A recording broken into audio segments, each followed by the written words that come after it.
নমস্কার, আমি দেবদাস মাঘাল, গ্রামীণ চিকিৎসক। তো বন্ধুরা, আজকের আপনাদের সামনে অ্যাজিথ্রোমাইসিন ঔষধটা নিয়ে আলোচনা করব। অ্যাজিথ্রোমাইসিন যে অ্যান্টিবায়োটিক, এই অ্যান্টিবায়োটিকটি কি ধরনের রোগে ব্যবহার করবেন এবং কি রকম মাত্রায় ব্যবহার করা যায় এবং এই ওষুধের সাইড এফেক্ট কেমন, সেই সব বিষয় নিয়ে আজকের আলোচনা। তো ভিডিওটা সম্পূর্ণ দেখবেন, আশা করি বুঝতে পারবেন। বর্তমান সময়ে জ্বরের জন্য অ্যাজিথ্রোমাইসিন অ্যান্টিবায়োটিকটি খুব উপকারী অ্যান্টিবায়োটিক।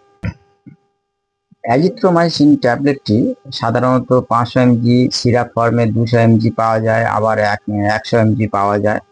এই অ্যাজিথ্রোমাইসিন ট্যাবলেটটি বড়দের জন্য আমরা ব্যবহার করব ট্যাবলেট, আর বাচ্চাদের জন্য ব্যবহার করব সিরাপ।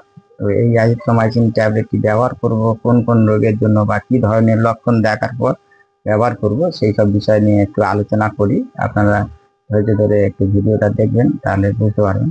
আমরা সাধারণত বর্তমান সিজনে যে রোগগুলো দেখতে পাই, গলায় ব্যথা, সর্দি কাশি, মাথা যন্ত্রণা বা কানের গোড়া যন্ত্রণা হয় মাঝে মাঝে। এই কানের গোড়া যন্ত্রণা মানে কর্ণমূল আক্রান্ত হয়। ব্যাকটেরিয়াল ইনফেকশনের কারণে এই রোগগুলো তৈরি হয়। আবার কিছু কিছু সময় ভাইরাল ইনফেকশনের কারণে প্রবল জ্বর হয়। ভাইরাল ইনফেকশন কারণে প্রবল জ্বর হলে আপনারা মানে এক লাইনে যেটা বুঝতে সুবিধা হয় সেইটাই একটু বলে রাখি। ভাইরাল ইনফেকশনের কারণে যে জ্বরগুলো হয়, সেখানে আপনাদের শুধু জ্বরের টেম্পারেচারটা প্রচন্ড বেশি থাকে, কিন্তু অন্য উপসর্গগুলো একটু কম থাকে। তো সেই সব ক্ষেত্রে ভাইরাল ইনফেকশন হয়েছে বলে বুঝতে হবে। আর ব্যাকটেরিয়াল ইনফেকশন জনিত কারণে যদি জ্বর হয় বা কোনো রোগ তৈরি হয়, তাহলে সেই টেম্পারেচার সাথে শরীরের মধ্যে প্রচন্ড টেম্পারেচার থাকবে, তার সঙ্গে অন্যান্য উপসর্গগুলো থাকবে, যেমন গলায় ব্যথা, সর্দি কাশি, তার সাথে কানের গোড়া ব্যথা, মানে কর্ণমূল প্রদাহ, সঙ্গে পাতলা পায়খানা, পেটের যন্ত্রণা, এইসব সমস্যাগুলো থাকতে পারে। তো এই ব্যাকটেরিয়াল ইনফেকশন জনিত কারণে যে জ্বরগুলো আমাদের বর্তমানে হচ্ছে, আমরা যেগুলো দেখতে পাচ্ছি, যে গলায় ব্যথা, কানের গোড়া যন্ত্রণা করছে, tonsillitis, mumps, rhinitis, chest infection, meningitis, paratyphoid, এই ধরনের যে জ্বরগুলো বা টাইফয়েড জীবাণু দ্বারা আক্রান্ত জ্বরগুলো আমরা দেখতে পাচ্ছি। প্রচন্ড টেম্পারেচার, মানব শরীরে প্রায় 100 ডিগ্রি থেকে 102, 3, 4 পর্যন্ত ডিগ্রি ফারেনহাইট পর্যন্ত চলে যাচ্ছে।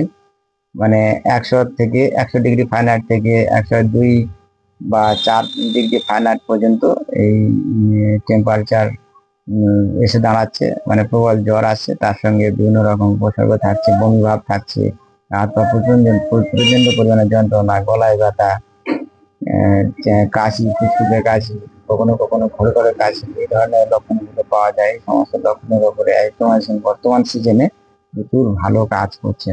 এই অ্যাজিথ্রোমাইসিন ট্যাবলেটটি, যে 500 mg ট্যাবলেট, 12 বছরের ঊর্ধ্বে থেকে আমরা একটা করে 5 দিন ট্যাবলেট ব্যবহার করতে পারি। 5 দিন সকালে অথবা সন্ধ্যের যে কোনো সময় খাওয়ার 1 ঘন্টা আগে আমরা এই ঔষধটি ব্যবহার করতে পারি। খাওয়ার 1 ঘন্টা আগে অ্যাজিথ্রোমাইসিন সেবন করলে অত্যন্ত ভালো কাজ করে। খাওয়ার পরে এই ঔষধটি শরীরের মধ্যে অ্যাবজর্ব কম হয়, তাই এই ওষুধ খাওয়ার পরে না দিয়ে খাওয়ার আগে এই ঔষধটি ব্যবহার করলে খুব ভালো কাজ করে। তো এই ব্যাকটেরিয়াল ইনফেকশন কারণে যে রোগগুলো দেখা যায়, তার জন্য আমরা বড়দের শরীরে ট্যাবলেট ইউজ করব, আর ছোটদের জন্য সিরাপ ব্যবহার করতে পারি। 6 মাস থেকে 3 বছর বয়স পর্যন্ত যে সকল শিশুরা আছে, তাদের জন্য 100 mg সিরাপ 5 ml করে 5 দিন ব্যবহার করা যায়। আর 3 বছর বয়স থেকে 5 বছর পর্যন্ত শিশুদের জন্য 200 mg সিরাপ 5 ml করে 5 দিন ব্যবহার করা যায়।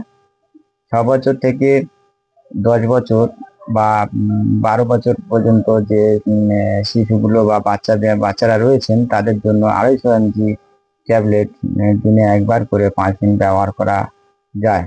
এই ঔষধের সঙ্গে আরো অন্যান্য ঔষধ প্রয়োগ করা প্রয়োজন, কারণ সিমটম শুধু একরকম থাকে না। জ্বর থাকছে, তার সাথে অন্যান্য এই যে গলায় ব্যথা এগুলো থাকছে। এই সিমটম অনুসারে ট্রিটমেন্ট করা প্রয়োজন। আমি শুধু অ্যান্টিবায়োটিকটা নিয়ে আলোচনা করলাম।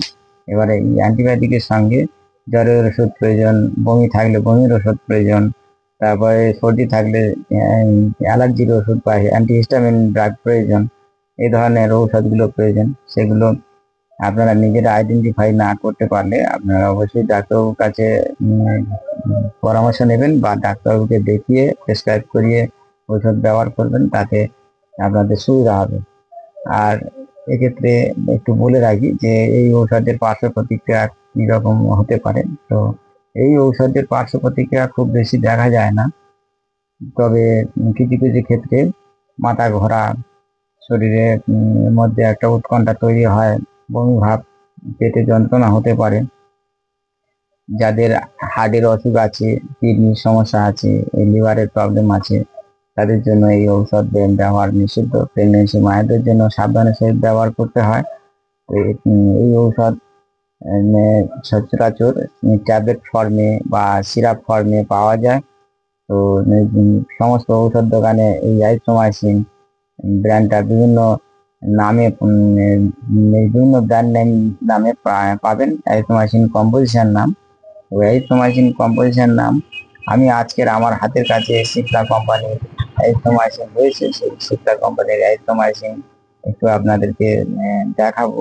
তবে আমি এই সিপ্লা কোম্পানির অ্যাজিথ্রোমাইসিন যে অ্যাজি ব্র্যান্ডটা দেখাচ্ছি, এই নয় যে আপনাদেরকে এই অ্যাজি ব্র্যান্ডটা আপনাদেরকে সবাইকে কেনার জন্য রিকোয়েস্ট করছি বা এই কোম্পানির অ্যাডভার্টাইজমেন্ট করছি, তা নয়। আমার হাতের কাছে অ্যাজিথ্রোমাইসিনের অ্যাজি রয়েছে, তাই আপনাদের দেখানোর সুবিধার্থে বা ভিডিওটি বানানোর সুবিধার্থে এই অ্যাজিথ্রোমাইসিন এই পাতাটা আপনাদেরকে দেখাচ্ছি।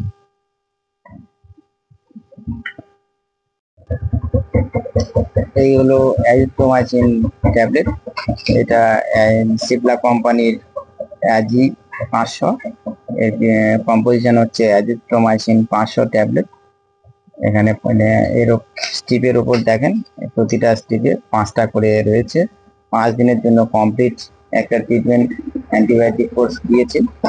এর উপরে আপনারা দেখতে পাবেন পরিষ্কার লেখা আছে একটা অ্যান্টিবায়োটিকের কোর্স কমপ্লিট করা আছে, এবং ফিজিশিয়ানদের বা ডক্টরদের পরামর্শ নিয়েই এই ঔষধটি ব্যবহার করতে হবে, সেটাও লেখা রয়েছে।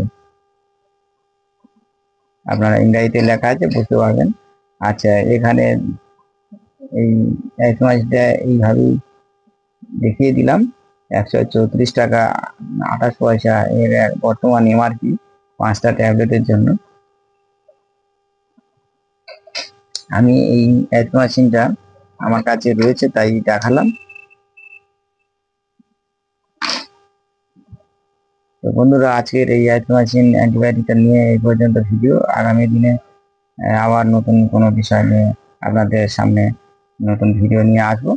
আর যদি কোনো মেডিসিনের ওপরে ভিডিও দেখতে চান তাহলে কমেন্ট বক্সে অবশ্যই জানাবেন, তাহলে আমার পক্ষে সেই বিষয়ে ভিডিও তৈরি করার সুবিধা হবে। তো আজকের এই পর্যন্ত। নমস্কার, ভালো থাকবেন সবাই, সুস্থ থাকবেন।